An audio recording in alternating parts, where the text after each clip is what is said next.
Batang Pilipino, half Korean, half Filipino, na naulila at kailangan niyang pumunta dito ng Pilipinas para alagaan siya. Aalagaan siya ng tita niya na ayaw magkaanak.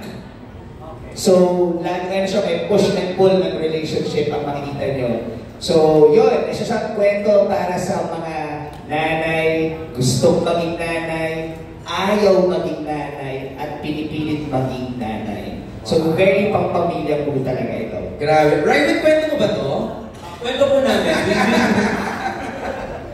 We collaborated po sa pagpupuno. Hindi ba to inspired by true stories or true events? More of, ano siya, nag-start siya as a millennial, maraming statement na kasi na ayaw magkaanak. Talaga ba? Diba? Oo, maraming ako sa circle of friends ko, sobrang konti lang ang may anak. Kahit ako, parang ngayon hindi pa rin ako solve kung gusto ko magkaanak or hindi. So dito yung nag-start na ang mga millennials na ayaw magkaanak, gusto ko i-bridge yung story ngayon na kahit ayaw nila magkaanak, capable silang magpalaki ng bata. Parang gusto namin din na makikwento na somehow, we need to be reminded na lahat tayo ay mayroong capacity na magmahal at magpakita ng care sa mga tao. Na-mention niyo yung mga keywords no? Family, mother. So, surefire, tatama to sa puso ng mga manonood. Sana. Nakailang shooting days din kami at tuwing nagtitake kami, paglilingon ko, ba't humiiyak itong mga totoo? So, yeah, but at the same time, sobrang heartwarming siya. Mas heartwarming siya for me. Was this shot in the Philippines and in Korea? Yes, we shot 90% in Taal. Okay. And then 10% in Korea. Wow. Okay, we'll talk more about it. Let's have yung kwento. So, we make sure muna na buo yung kwento bago namin i-offer sa cast. Okay. For Mujige, nagkaroon kami ng casting call. Okay. Napakaraming nag-audition. And she ultimately performed really well. And kinuha niya yung attention at puso namin. So, we got Riley. Direct, what were the requirements o yung hinahanap nyo sa lead role ni Mujige? Ideally, gusto talaga namin may lahing Koreano at marunong makapagsalita. Meron siya. Koreano ka ba, Pilipino?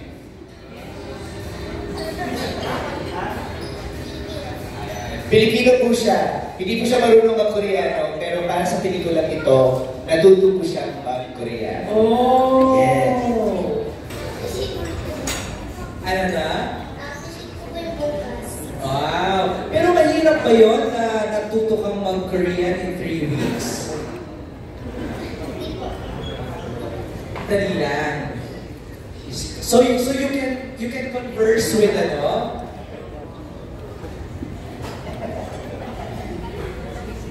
Kung siya Korea, kailangan niya talaga nag-Koreano siya. Okay. Si Sunny naman, Alexa, ikaw, kailangan ba? Required ka din o hindi naman? Hindi naman po, thank the Lord. Thankfully, hindi kami hindi kami required. Hindi naman. But were you invited to play the role of Sunny? Were you handpicked to do this? Was I direct? I think si Direk po ang makakasagot talaga niya. Hindi. Pinili talaga namin si Alexa. Hindi po siya nagkaroon ng audition or to anyone. It was really for Alexa. For Jisoo naman. Si Miss Madonna ang makakasagot. Ayan, Miss Mado, para si Jisoo, para napili. No, kasi we were really looking for a Korean actor. And we needed to shoot soon, no? So, nagtuturo po kasi ito sa Benil ng film management. Yung aking co-teacher, si Wango Galiaga, told me, oh, you're looking for a Korean actor? You know there's a Korean actor who's here.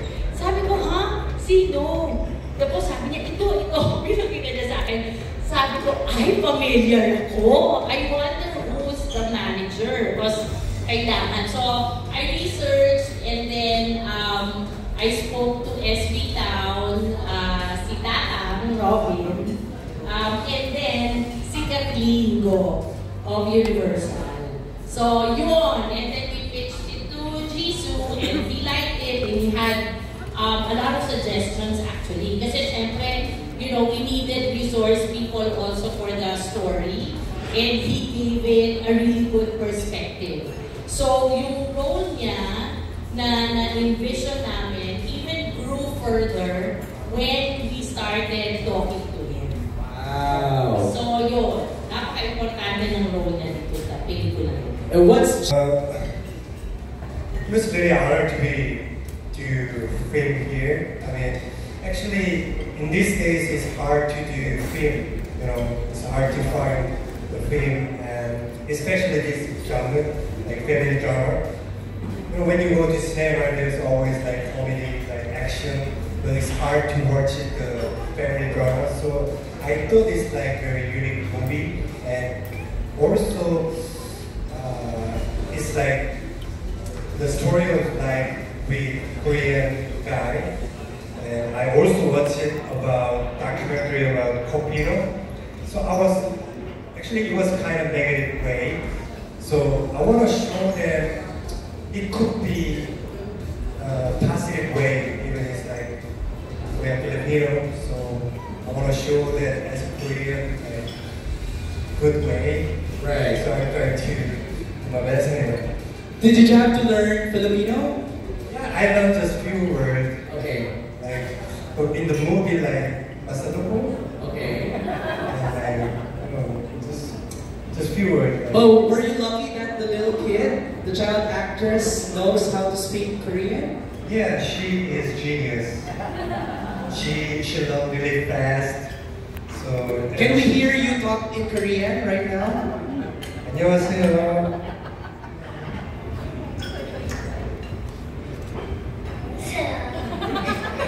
Talk to Jisoo, talk to Jisoo.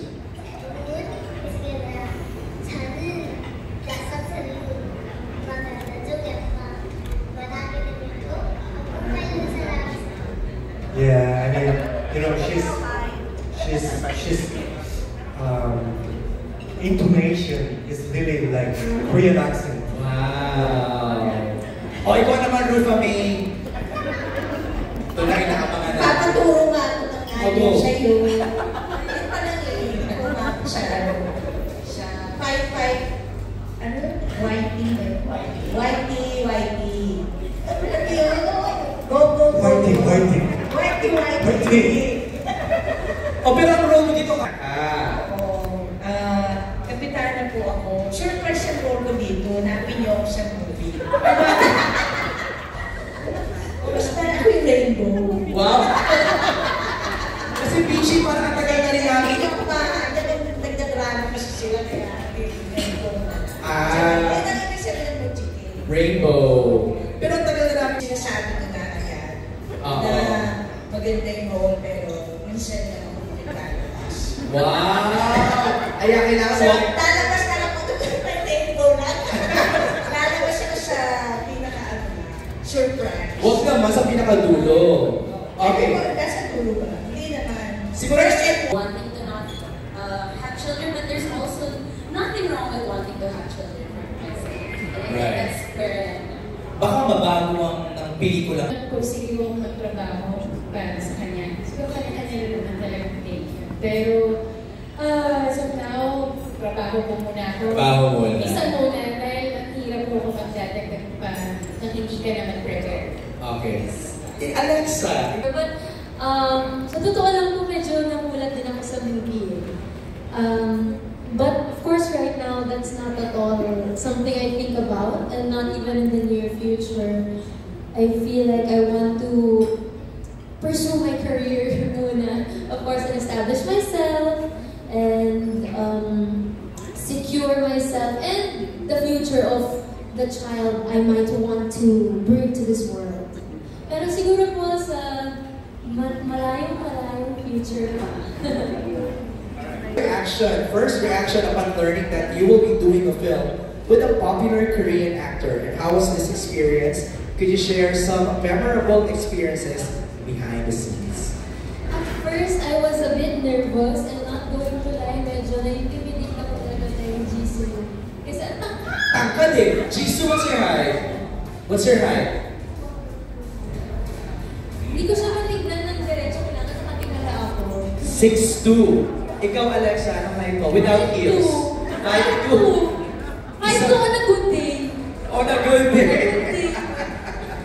Pero hindi, I was really excited then kasi I know how professional Korean stars are. And I've never really worked with anyone na Korean star. So, the first time I met Jisoo, it was for the look test. So parang in a way, sinabak na agad kami sa trial scene without really the formal introduction. So I was a bit intimidated. Pero I saw in his eyes, wow, na-open naman siya.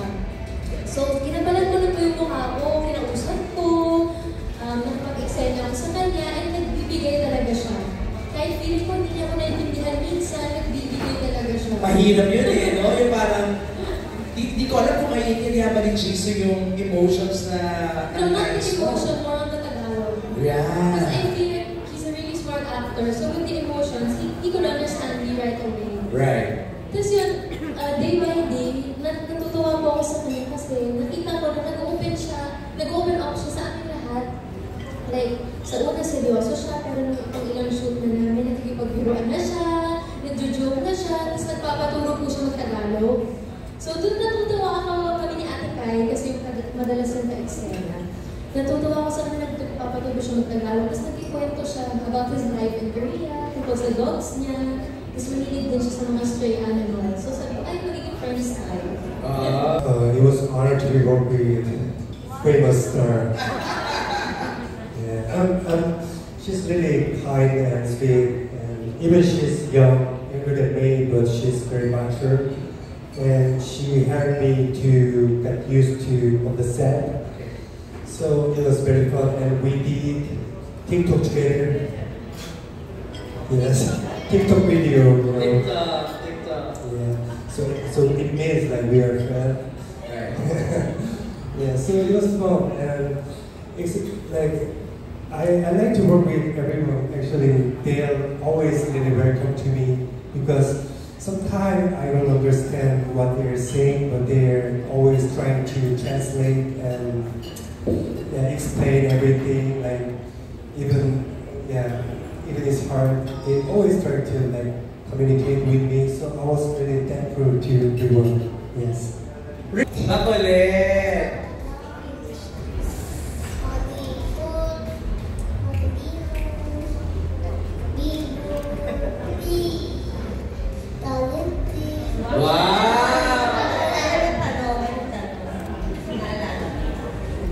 Tanong niya.